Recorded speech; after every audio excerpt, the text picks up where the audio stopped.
Rod pipe type দোকানে কিছু বোঝা নাই, সব পুড়ি একবারে শেষ হয়ে গেছে রে, কিছু নাই, চায় না ভালো নাই। আমার দোকানে রড, সিমেন্ট প্লাস হার্ডওয়্যার সামগ্রী সমস্ত মাল আমি বিক্রি করি। আনুমানিক 8 থেকে 10 লক্ষ টাকার মাল ছিল। কে বা কারা ঘরের পিছন দিক থেকে ভেন্টিলেটর দিয়ে আগুন ধরে দিয়েছে।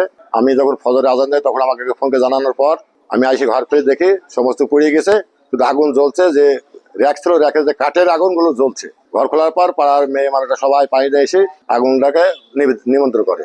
600 বস্তা সিমেন্ট ছিল, রড ছিল কিছু, হার্ডওয়্যারের মাল ছিল অনেকগুলো। না, আমার কাউকে সন্দেহ হয় না, কে বা কারা করেছে আমি জানি না, দেখিনি চোখে। অযথা খালি কাউকে সন্দেহ করি, সত্যতা বাড়ানোর চেষ্টা আমি করছি না। আমি কিন্তু যাইছিলাম বাউন্দি, যাই দেখছি এখানে সব মনে হলাম মানুষজন, দেখার পরে এসে দেখছি সব আগুন ধরে পুড়ি দিতে, দোকানে কিছুই নাই, সব পুড়ি শেষ হয়ে গেছে। পুড়ি গেছে দেখেন, যা ছিল সবই পুড়ি গেছে। পুড়ি গেলে তো এখন কিছুই আর ব্যবসা বাণিজ্য করার মতো কোনো পরিবেশই নাই। হঠাৎ করে একজন মেয়ে ছেলেকে ডাকে বলে যে ধুইমো বাড়াচ্ছে, ঘরে কারণটা কি জানিনি, ধুইমো বাড়াচ্ছে।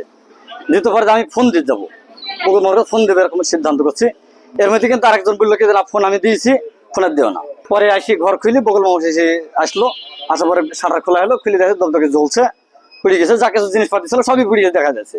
পাড়ার মানুষজন সবাই আমরাই নিয়ে পেলাম সব। কারেন্ট আগুন না বললে পরে আসছে। কিন্তু এখন এটা আমি মনে করবো যে শত্রুতা মানুষ থাকতেই পারে, কিন্তু তাই বলে এত বড় ক্ষতি করা কিন্তু আমার জানার সাথে কিন্তু ঠিক হয়নি। ব্যবসার প্রতি ক্ষতি মানুষের করতে পারে পারে না, এ তো সম্ভব না। মানুষের প্রতি মানুষের শত্রু থাকতে পারে, তাহলে এইভাবে তো ক্ষতি করা তার ঠিক না। আমরা তাদের নামে বিশ্বাস চাই।